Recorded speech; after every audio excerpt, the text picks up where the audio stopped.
xayrli kun. Storylarga umuman chiqqim kelmay qoldi. Bilasizlarmi, inson qachonki storyga internet tarmog'ida yo'q bo'lib qoladi, yo juda ham baxtli bo'lganda, yo juda ham baxtsiz bo'lganida.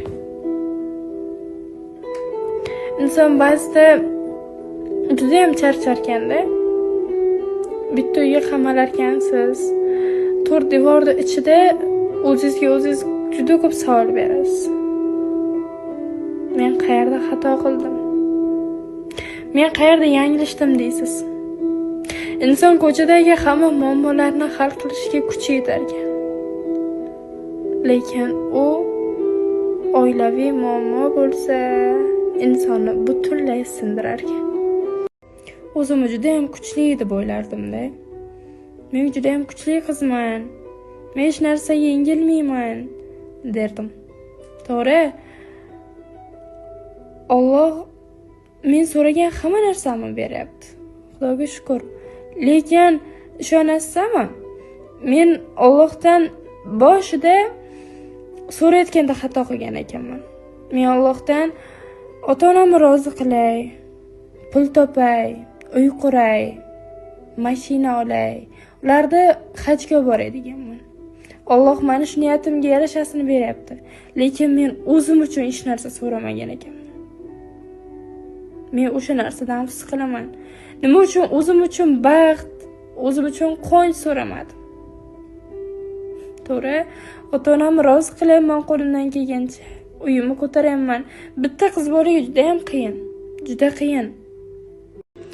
Bitta qiz bolaga juda ham qiyin ekan hayotda. Meni hayotdagi armonim bilasizlarmi nima? Bittagina akam bo'lmagani. Qaniydi akam bo'lganda men suyanardim deyman. Bunchalik kuchli bo'lishga, bunchalik hayotda qayta sinib, yana o'zim oyoqqa turishga majbur bo'lmasdim deyman. Bu meni armonim. Bilasizlarmi, hayotda kuchli qiz bo'lish qiyin hayotda. Odamlarga kuchlidek ko'rinasiz, lekin uni ortidagi dard odamni o'z ichini yemirib ketadi. Yuzingiz kulgani bilan ichingizdan nima o'tayotganini faqat o'zingiz bilasiz. Bilasizlarmi, sizlarni oila a'zomdek ko'rganman. Sizlardan nimadir yashirmayman deganman. Lekin vaqt kelar ekan, ba'zi narsalarni ichingizdan chiqargingiz kelmas ekan. Ko'p erkaklar shuncha pul topasiz, nima uchun yetkaza olmaysiz deydi. Aytaymi sizlarga. To'g'ri, pul topaman. Bitta savol bermoqchiman, qiz bola sifatida. Hammangizga, hamma ayollarga, hamma erkaklarga bitta ro'zg'orda eplash osonmi? Uni kam ko'sti, yeb-ichishi, kiyim-kechagi, ham mashina krediti, ham uy krediti, ham uy ko'tarish osonmi? Tanasi boshqa dard bilmaydi-da. O'ylamasam shunaqa gapirasizlarki, ko'plar menga Dilnorazga havasimiz keladi. Qizlarimiz xuddi sizdek kuchli qiz bo'lsin, yo men ham kuchli bo'lay deysizlar-da. Bilasizlarmi? Meni sizlarga havasim keladi.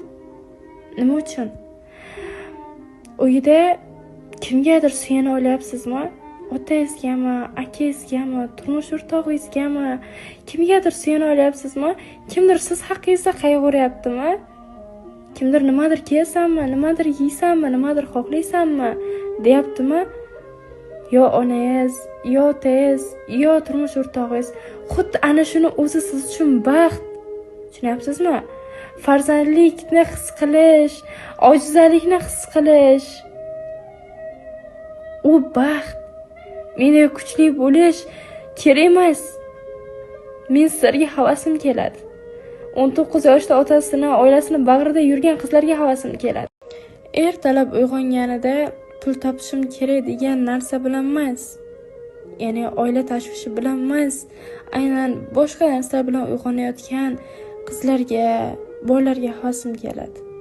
Nima uchun bilasizlarmi? Uyga ikkita non qayerdan kelayotganini, u pul qayerdan topilayotganini bilmayotgan har bitta qizga havasim keladi. Chunki bu narsa menga orzu bo'lgan haligacha ham. Nimaga bilasizlarmi? Kichkinaligimda 13 yoshimgacha bolalik his qilganman. Pul qayerdan kelayotganini, non qayerdan kelayotganini bilmaganman. Undan keyin operatsiya bo'lib, hayot meni keskin o'zgartirdi, ulg'aytirdi. Hayot bizlar aytgan ssenariy bo'yicha emas, hayot yozgan ssenariy bo'yicha bizlar yashashimiz kerakligini o'rgatdi. Hayot shunaqa ekan.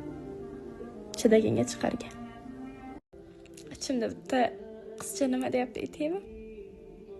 Bo'ldi Dilnor. Tugat. O'zing uchun ham yasha. O'zing uchun ham nimadir so'ra.